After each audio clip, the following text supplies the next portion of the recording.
साहेब हा एवढा गंभीर आहे की आपण त्या दिवशी ते डॉक्टर कोण आपल्या धारगाव हॉस्पिटलमध्ये कांबळे मॅडमला आपण बोलवले होत्या. आठवड्यातून 2 वार लावून दिले ते. एक व्यक्ती विवाह नोंदणीसाठी 10 वेळा आपल्या ऑफिसमध्ये येते. 10 वेळा तरी त्याचं त्या व्यक्तीचं काम होत नाही. एकदम मायनर चुका. आणि दुसरी गोष्ट, त्या व्यक्तीबरोबर ते 2 साक्षीदार यायला लागतात. ते वेगळे असतात. येणारे वेगळे, ते लग्नाची पत्रिका असेल, ब्राह्मणाचा दाखला असेल, काही हॉलचं हे असेल. पण मी काय म्हणतो शिवसाहेब, डॉक्टर पाठ आणि विवाह नोंदणीचा विषय ह्याचा काय कागदपत्राशी संबंध आहे का? GRS आहे. काय GR आहे? जे हॉस्पिटलचे डॉक्टर आहेत त्यांच्याकडे विवाह नोंदणीचं हे गेलेलं आहे. पूर्वी तो नगरपालिकेकडे असायचा, पण GR काढल्यामुळे मध्यंतरी या नगरपालिकांचे स्वतःचे हॉस्पिटल आहेत त्याच्या डॉक्टरांकडे तो गेलाय. आणि जिथे नगरपालिकांमध्ये डॉक्टर नाहीयेत तिथे त्या ठिकाणचं जे उपजिल्हा रुग्णालय किंवा PHC असेल, त्या PHCच्या तिकडच्या हेल्थ ऑफिसरकडे, मेडिकल सुपरिटेंडेंटकडे तो विषय केला. आपल्याकडे आता रत्नागिरी स्वतःच्या मालकीचे हॉस्पिटल किती आहेत? नगरपालिकेची आता आपले किती आहेत? 4 देता येईल का? अरे थांबा, नगरपालिकेचे हॉस्पिटल किती आहेत आपले? नगरपालिकेचं हॉस्पिटल म्हणजे आपल्याकडे जे आयुर्वेदिक दवाखाना आहे आपला तोच. कुठला? धारगावातला? गाडीत. आता जे अधिकार आपण दिले ते गाडीत त्यांनाच दिलेत ना. पण त्यांना अनेक वेळा सांगून सुद्धा त्याचा काही उपयोगच होत नाही. त्याच्यामध्ये पण झाडगाव PHC कोणाकडे येते?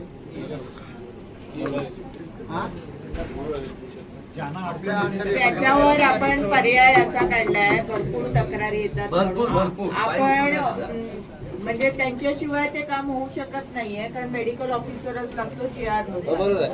तर परवा मी मॅडमलाही बोलवून घेतलं होतं आणि त्या ठिकाणी आपले डेप्युटी जे आहेत बेहरे साहेब, त्यांना तिथे आपण बसवतोय.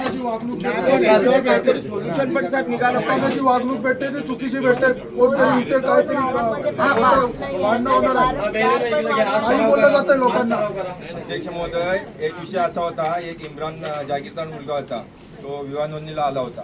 आल्या ठिकाणी त्यानं सांगितलं तुम्हाला बसायची शिस्त नाही काय, ह्या गोष्टी सांगायच्या नाही ना त्यांना.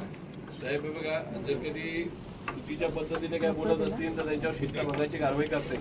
लेखी तक्रार पण साहेब आली पाहिजे. 4-5 वेळा जनरल सभेत विषय कोण देत नाही उलट, जो त्याचं प्रत्येकाचं काम व्हायला लागतं. मी काय म्हणतो माहिती आहे का, साहेब काम करून घ्यायची जबाबदारी आपली. आता त्या मध्यंतरी एका प्रकरणात त्या अध्यक्ष मॅडमकडे आले, त्यांना सूचना देऊन आपण लगेच त्या गोष्टी करून घेतो. काय होतं माहिती आहे का, माझं हे म्हणणं नाही की त्यांच्याकडे आपण त्याच्यावरती कोणी बसवायला नको किंवा काय, पण ज्या गोष्टी कायद्याने ठरवून दिलेल्या आहेत की ज्याच्याकडे ते दिलेले आहेत त्याच्याशिवाय दुसऱ्या कोणाला अजून आपल्याला करता येणार आहे. आपण त्यांना इथे बोलून घेत जाऊ विवाह नोंदणीच्या वेळेला आणि बेहरेंना त्यांच्यावर मॉनिटर करायला सांगतो. ठीक आहे, सांगितलं. हे बघणार कोण? काय माहिती आहे, एक ग्रामीण भागातून मनुष्य 10 ते 10 वेळा आलाय, 10 वेळा म्हणून येतो. पण मी काय म्हणतो साहेब, बेहरेला तुम्ही मॉनिटर करायला सांगणार, आपण काय करणार? नाही कुठे काय नाही म्हणाल्या बेहरेनी बघून तर काय करणार? बहिणीने बघून सुद्धा नाहीच म्हणणार त्या. असं कसं बेहरे साहेबांना विचारा तुम्ही. सहीचा अधिकार बेहरेला द्या. साहेब बेहरेजात का नाही जिथे गेला तुमच्या तुम्ही सांगा ना साहेब. आपल्याला याच्यात मार्ग काढायचा आहे. हो बरोबर. दादा त्यांच्याकडे तक्रारी गेलेल्या आहेत, ते का सांगत नाही? पण मी तुम्हाला 100% सांगतो, बेहरेनी तपासल्यानंतर पण त्या सही करू शकत नाही. निबंधकाचे अधिकार असतात. निबंधकाच्या अधिकारांवर 100% जी व्यक्ती आहे ती बरोबर आहे किंवा मी अजिबात त्याची बाजू घेत नाही.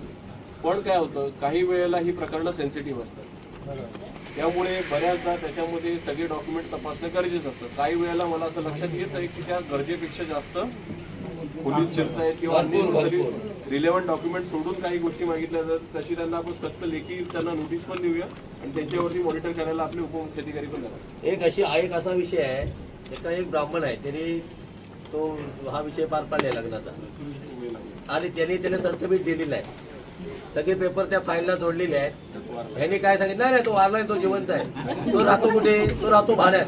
ब्राह्मण त्याला सांगितले त्याची घरपट्टी घेऊन या. तो घरपट्टी कुठून आणणार? घरपट्टी कुठून आणणार ते?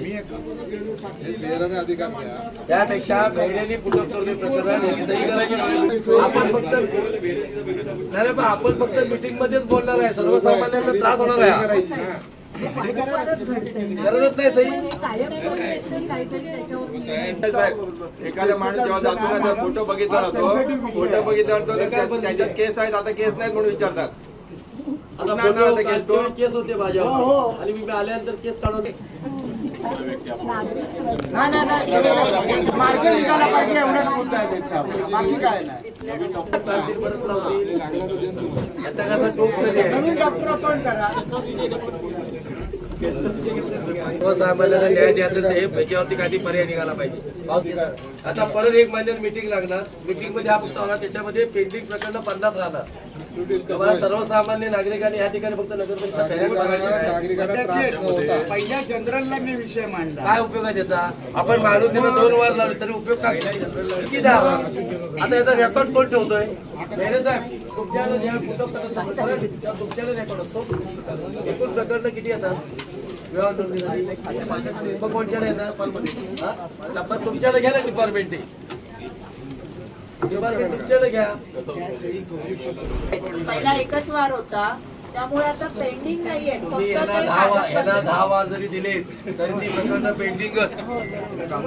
याला दररोज आणून बसवले सकाळ संध्याकाळ ऑफिस बद्दल काही उपयोग होणार नाही. आता तुम्ही जबाबदारी घ्या सेवा साहेब. पुढच्या 30 तारखेला मीटिंगला 1 महिन्याने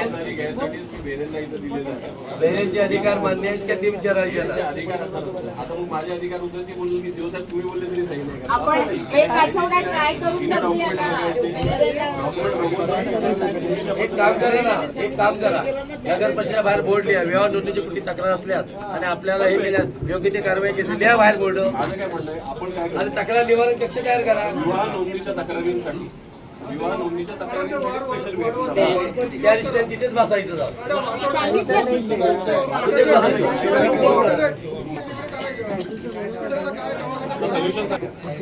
आपण काय करू? तुम्ही जो सल्ला दिला तो घेऊ. विवाह नोंदणीच्या तक्रारीसाठी मयूर भैरेंना आपण तिथं असायचं होतं. तुम्हाला जे कोणी आता समजा तुम्ही एखाद्या व्यक्तीला पाठवलं त्याचं काम झालं नाही त्याला त्या डॉक्टर बद्दल काय अडचण असेल काम होत नाही भैरेंना फोन करायचा. भैरे जातील ते प्रकरण बघतील. खरंच जेन्युइन अडचण असेल बरोबर आहे. तर त्यांना तो डॉक्युमेंट पुरवावा लागेल. 100% आहे. नियम बाहेर करू नका काय. जे आमचे संबंधित अधिकारी काही विनाकारण डोकं लावत असतील त्याची जबाबदारी आम्ही घेऊ. तेव्हा साहेब महत्वाचा विषय असा आहे एखादा कधी व्यक्ती तो दुसरी तिसरी शिकलेला असेल तर त्याची सही चुकीची झाली म्हणून ते प्रकार रिजेक्ट करायचं.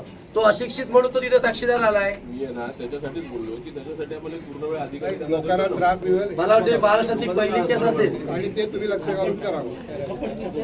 की हा त्रास देण्याचं काम हे रस्ते नगर परिषदेमध्ये चालू आहे. अधिकारी वर्ग